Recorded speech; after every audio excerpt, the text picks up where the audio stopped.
December 18th, 1944. The frozen hills east of Bastogne, Belgium. Staff Sergeant Richard Dick Wright crouched in a shell crater as German voices echoed through the fog less than 50 meters away. His squad was gone, scattered, captured, or dead after the ambush that had torn through their reconnaissance patrol 2 hours earlier. Wright had a Thompson submachine gun with one magazine, a combat knife, and a radio with a dead battery. What he also had was something the German troops surrounding his position couldn't possibly expect: a childhood in Milwaukee's German-speaking neighborhood and 4 years of high school German classes taught by a teacher who'd fled Berlin in 1938. The voices grew closer. Through the mist, Wright could make out the silhouettes of at least 20 soldiers moving through the tree line. Behind them, he heard engines, trucks, more infantry. The entire German force was regrouping in the valley below his position, preparing for their next push toward the American lines at Bastogne. Wright's hand tightened on his Thompson, 20 rounds against what sounded like 200 men. The mathematics were simple and fatal. Then he heard something that made him reconsider everything. The German NCO barking orders wasn't speaking crisp, proper Hochdeutsch. He was speaking the rough, dialectical German of the industrial Ruhr Valley, peppered with mistakes and regional slang that Wright's neighbors back home would have recognized instantly. What happened in the next 30 minutes would become one of the most bizarre psychological operations of the Battle of the Bulge, executed not by trained intelligence officers, but by one exhausted sergeant with a Wisconsin accent and an audacious plan born of pure desperation. By mid-December 1944, the Western Front had become a killing ground of mutual exhaustion. The Allied advance that had swept across France after D-Day had ground to a halt against the German border. Supply lines stretched thin. Replacements arrived undertrained. And in the dense forests of the Ardennes, American units held a quiet sector that High Command considered perfect for green troops to gain experience and battered divisions to rest. They were catastrophically wrong. On December 16th, Hitler launched Operation Wacht am Rhein, the massive counteroffensive that history would remember as the Battle of the Bulge. 29 German divisions, over 200,000 men, supported by nearly 1,000 tanks and assault guns, smashed into 6 American divisions, holding an 85-mile front. The German plan was ambitious: punch through the American lines, capture the vital supply port of Antwerp, and split the Allied armies in two. The initial assault achieved complete tactical surprise. Entire American regiments were surrounded, communications networks shattered, and command and control disintegrated into chaos. In the crucial road junction town of Bastogne, the 101st Airborne Division and elements of the 10th Armored Division found themselves encircled by German forces. Every road leading to the town came under enemy control. Relief was days away at minimum. For the isolated American units scattered throughout the Ardennes, the situation was even more desperate. Small reconnaissance patrols, observation posts, and forward artillery positions suddenly found themselves behind rapidly advancing German lines. Standard doctrine called for these units to attempt infiltration back to friendly positions. But the fog, the unfamiliar terrain, and the sheer density of German forces made that virtually impossible. The German troops executing this offensive weren't the elite panzer divisions of 1940. By late 1944, Wehrmacht infantry divisions consisted increasingly of Volksgrenadier units, formations rebuilt after catastrophic losses on the Eastern Front. Many soldiers were young conscripts with minimal training. Others were older men recalled from rear area duties. Officers and NCOs were stretched thin, commanding units twice the size they'd trained to lead. Crucially for what was about to unfold, German military discipline in December 1944 operated on a principle of rigid hierarchy and unquestioning obedience to orders from recognized authority. Radio communications were spotty due to Allied air superiority whenever weather permitted, forcing German units to rely on runners, motorcycle couriers, and field telephone lines that were constantly being cut by artillery. Orders from higher headquarters often arrived hours late or not at all. This created a vulnerability that American intelligence had noted but rarely exploited. German units in fluid combat situations were desperate for clear instructions from any source that sounded authoritative. Unit cohesion depended on the NCO Corps, the experienced sergeants and corporals who maintained order and discipline. Remove or confuse that leadership layer, and even well-armed formations could become paralyzed with indecision. Staff Sergeant Richard Wright knew none of this intelligence analysis. What he did know, crouching in that frozen crater, was that the German voices he was hearing didn't sound confident. They sounded cold, confused, and frustrated. He heard complaints about missing officers, questions about which road to take, arguments about conflicting orders received that morning. And he heard something else. The German NCO, trying to organize the chaos, was speaking German exactly the way Wright's father spoke it, mixing formal military terminology with working-class dialect, the kind of German spoken in factory towns and mining communities, not in Prussian officer academies. In that moment, Wright made a calculation that would have seemed insane to any military manual. He wasn't going to try to fight his way out or hide until dark. He was going to walk straight toward the German position and start giving orders. The German forces executing the Ardennes offensive in December 1944 had been explicitly briefed on American psychological vulnerabilities. Intelligence assessments prepared by Wehrmacht headquarters painted Allied soldiers as individualistic, poorly disciplined, and likely to surrender when cut off from their units. The rapid collapse of some American positions in the first 48 hours seemed to confirm this analysis. What German commanders particularly emphasized to their troops was the importance of maintaining aggressive forward momentum. Keep the Americans off balance. Deny them time to organize defenses. Push through resistance before it could solidify. The entire operational plan depended on reaching the Meuse River crossings before Allied reinforcements could arrive. This created immense pressure on junior officers and NCOs to keep their units moving, even when communications broke down, even when orders were unclear, even when exhausted soldiers needed rest. The phrase repeated constantly in German field orders during this period was "ohne Rücksicht auf Flanken," without regard for flanks. Keep pushing west, regardless of what happened to units on either side. But this aggressive doctrine contained a critical assumption: that German units would maintain cohesion through their superior discipline and command structure. Individual American soldiers might be resourceful, German planners acknowledged, but Americans depended on their material advantages and technological superiority.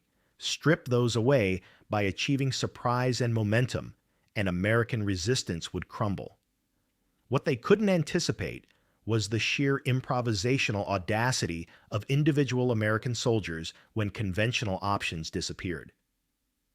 The U.S. Army in 1944 had drafted men from every conceivable background: farm boys and factory workers, college students and street criminals, recent immigrants and families that had been in America for generations. This created units with unpredictable capabilities. A rifle squad might contain a former radio engineer, a pre-law student, a semi-professional boxer, and a mechanic who could hotwire any vehicle ever built.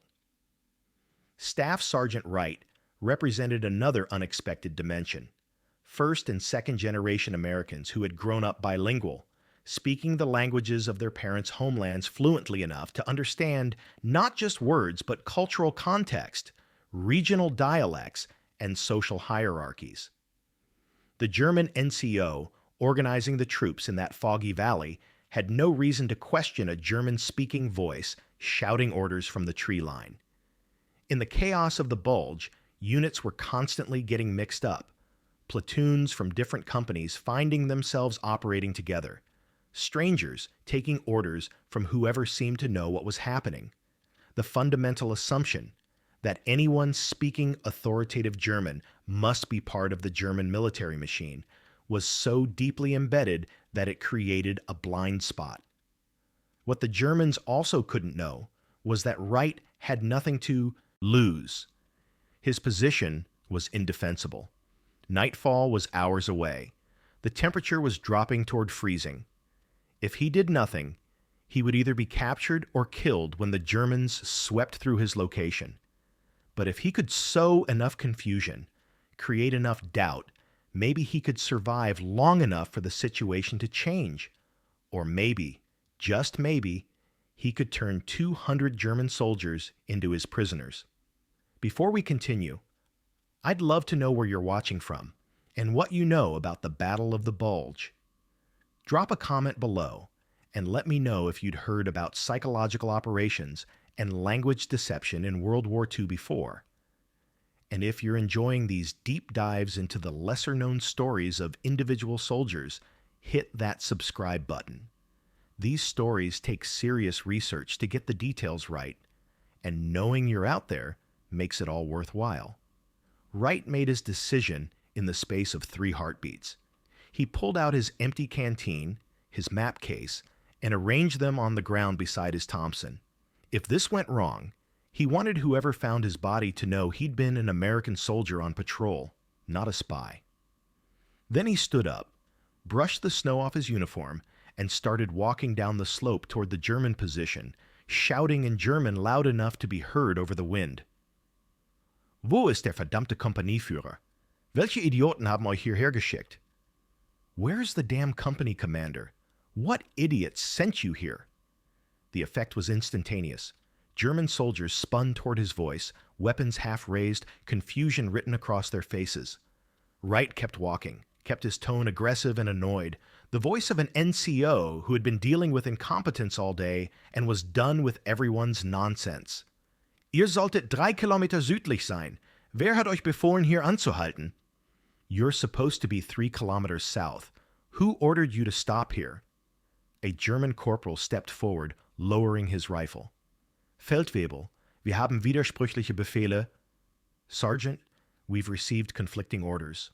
Wright cut him off with a wave, staying in character, channeling every angry supervisor he'd ever watched chew out workers back in Milwaukee. Widersprüchliche Befehle? Natürlich sind sie widersprüchlich. Alles ist durcheinander seit heute Morgen. Conflicting orders? Of course they're conflicting. Everything's been chaos since this morning. He was speaking deliberately imperfect German now, making the same grammatical mistakes he'd heard from his father's friends, using Ruhr Valley dialect words instead of proper military terminology. And critically, he was confirming what these soldiers already believed, that their command structure was confused, that the offensive wasn't going according to plan, that everyone was receiving contradictory instructions. More soldiers emerged from the tree line. Wright counted quickly.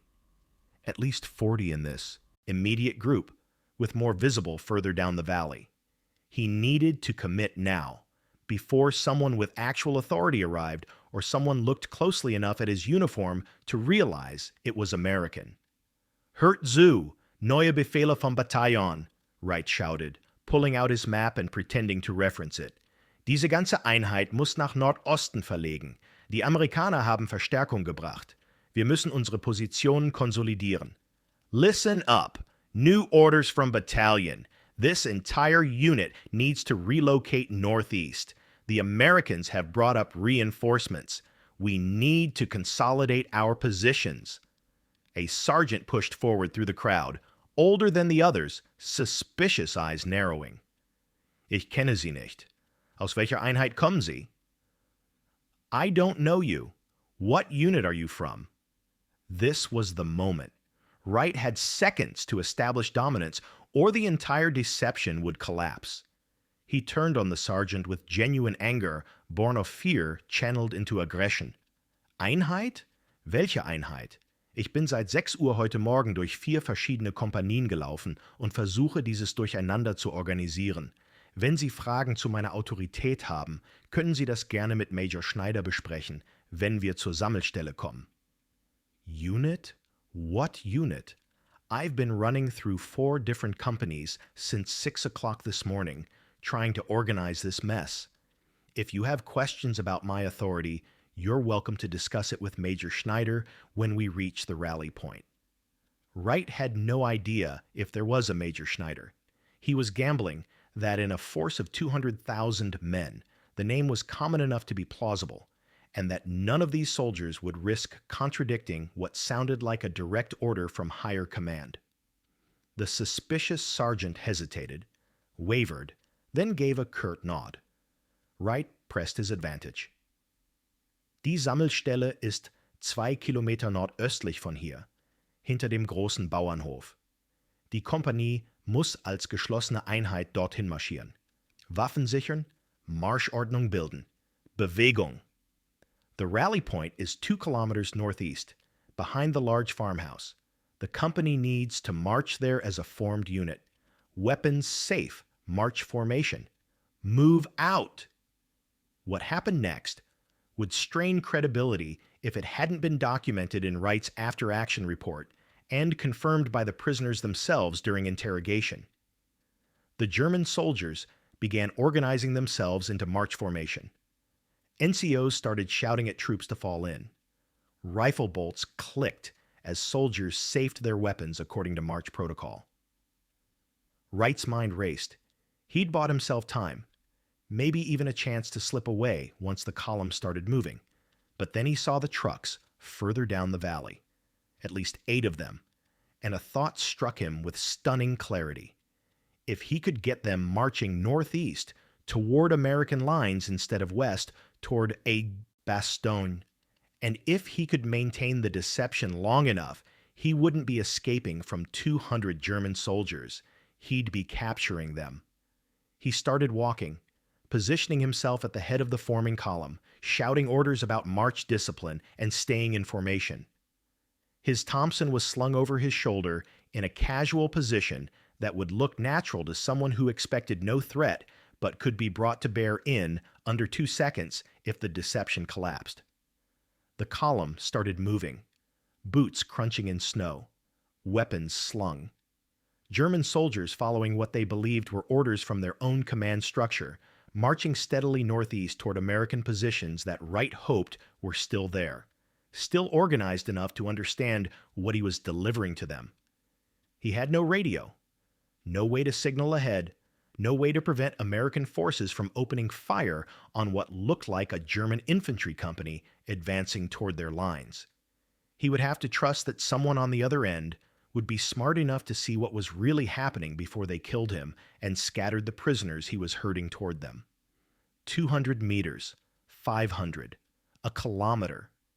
The column trudged through the frozen forest, and Wright kept up a steady stream of German, alternating between orders and complaints about the cold, the confusion, the incompetent planning at higher headquarters, every word reinforcing the fiction that he was one of them, that they were all suffering together under the same chaotic conditions. The American machine gun position heard them before they saw them.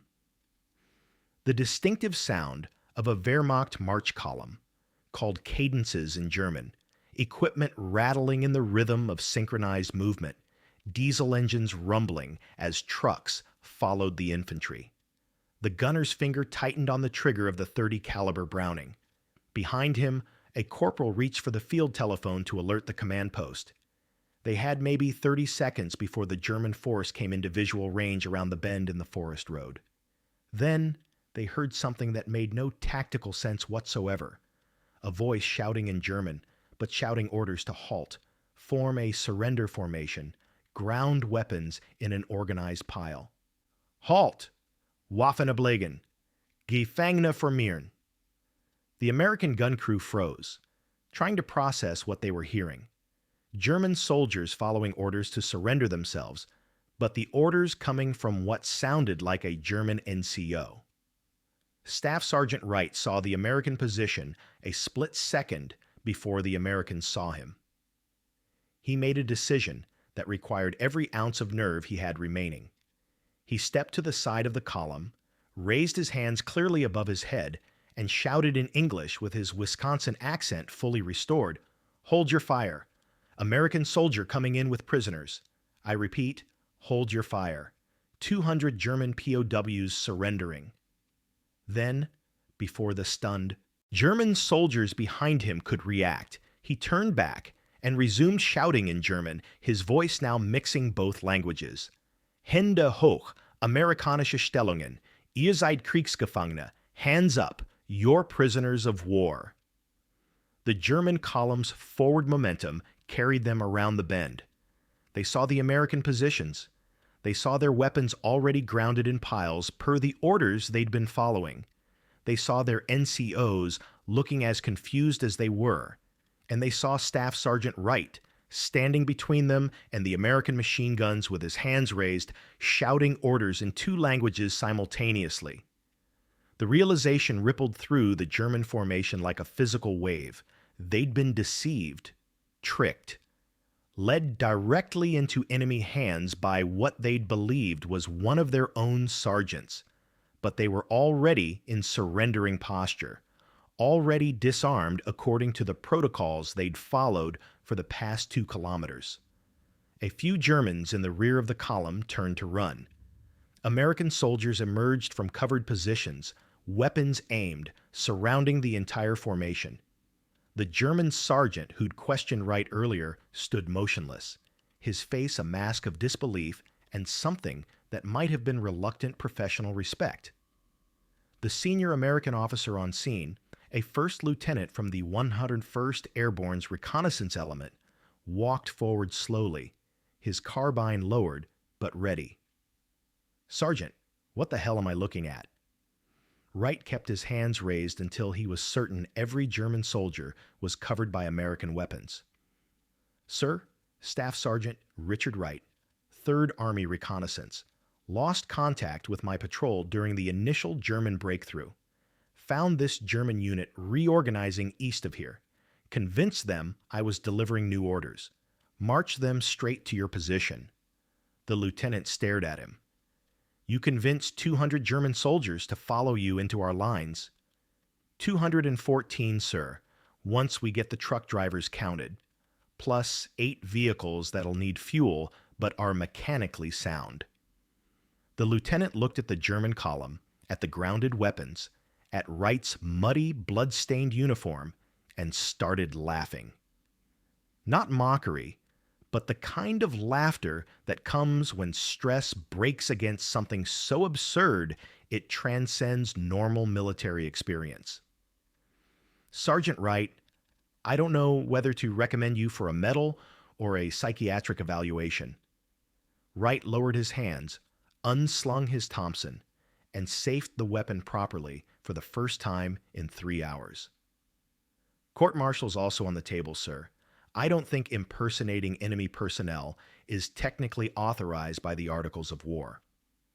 "Right now, Sergeant, I don't care if you violated every protocol in the book.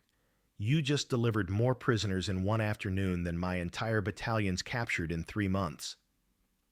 The interrogation of the German prisoners from Wright's improvised capture operation provided valuable intelligence about German force dispositions around Bastogne. More importantly, the incident had an immediate psychological impact on both sides when word spread through the units fighting in the Ardennes. For the surrounded American forces at Bastogne, the story became instant legend. If one sergeant with basic German language skills could psyop his way into capturing 214 enemy soldiers, it reinforced a crucial message. The German offensive wasn't the unstoppable blitzkrieg it appeared to be in the first 48 hours. German units were confused, poorly coordinated, and vulnerable to exactly the kind of aggressive, improvised action that American soldiers excelled at. Staff Sergeant Wright received the Silver Star for his actions, with the citation carefully worded to emphasize his initiative and courage in the face of overwhelming enemy forces, while diplomatically avoiding specific details about his methods. He remained with his unit through the rest of the Battle of the Bulge, participating in the relief of Bastogne and the subsequent counteroffensives that pushed German forces back across the border. More significantly, Wright's deception was studied by U.S. Army intelligence and psychological warfare units as a case study in opportunistic tactical deception. While the specific circumstances were unlikely to repeat, the incident highlighted the value of language-qualified soldiers in fluid combat situations. By 1945, American units in Europe were actively identifying soldiers with German, Italian, or Japanese language skills and providing them with basic training in psychological exploitation of enemy command structure vulnerabilities. The German prisoners themselves, once the initial shock wore off, provided remarkably candid assessments during interrogation. Many admitted they'd been suspicious, but were too exhausted, too cold, and too confused by the chaotic command situation to trust their instincts. Several noted that Wright's imperfect German had actually enhanced his credibility, since native German speakers would have been immediately suspicious of anyone speaking flawless High German in a Wehrmacht infantry unit drawn largely from working-class conscripts. The incident also revealed a crucial vulnerability in German military culture that Allied intelligence hadn't fully appreciated. The rigid hierarchy and unquestioning obedience to orders made Wehrmacht units exceptionally vulnerable to confident imposters. German soldiers were trained to follow clear orders from recognized authority, but recognized authority often meant simply someone who sounds like they know what they're talking about. Post-war analysis by military historians calculated that Wright's capture of 214 German soldiers, along with 8 vehicles and associated equipment, represented roughly the combat power of a reinforced company. In the desperate arithmetic of the Battle of the Bulge, where every rifle counted, removing that force from the German order of battle had measurable impact on subsequent fighting around Bastogne. Perhaps most remarkably, Wright's background in Milwaukee's German-speaking neighborhood, which might have made him suspect to paranoid security officers earlier in the war, became a template for understanding the unexpected value of immigrant communities and multilingual soldiers. The American military's strength wasn't just its industrial capacity or technological advantage. It was the sheer diversity of skills, backgrounds, and perspectives that soldiers brought from civilian life into uniform. Sometimes the most effective weapon wasn't in the arsenal at all. Sometimes it was in the memories of childhood, in the sounds of a neighborhood, in the ability to hear not just language but culture. Military doctrine seeks to reduce warfare to predictable patterns, orders, hierarchy, standardized responses to classified situations. But warfare remains fundamentally human, which means it remains fundamentally unpredictable. The very discipline and structure that makes armies effective also creates exploitable vulnerabilities for those willing to recognize and manipulate them. Staff Sergeant Richard Wright's improvised psychological operation succeeded because he understood something that no intelligence brief could fully convey. That language carries culture, that authority is often performance, and that exhausted, confused soldiers will follow anyone who projects certainty in uncertain circumstances. The German soldiers he captured weren't incompetent. They were operating in fog, both literal and metaphorical, trying to follow orders in a chaotic situation where normal command and control had broken down. Wright simply gave them the illusion of order they desperately wanted, then led them directly into captivity. December 18, 1944. One sergeant with bad German and good timing, marching 214 enemy soldiers toward American lines, while their officers were still trying to figure out where their forces had gone. The Battle of the Bulge was decided by logistics, reinforcements, weather, and 1,000 tactical engagements large and small. But in one frozen forest in Belgium, it was decided by a Milwaukee boy who remembered how his neighbors spoke and recognized that opportunity favors not the prepared, but the audacious. Sometimes the most devastating weapon isn't what you carry. It's what you remember from home, and what you're willing to risk when the conventional options have all run out. If you found this story as fascinating as I did researching it, I'd appreciate if you'd like this video and subscribe to the channel. There are dozens more untold stories from World War II that deserve to be remembered, and I'll be bringing you a new one every week. What should I cover next? Let me know in the comments below.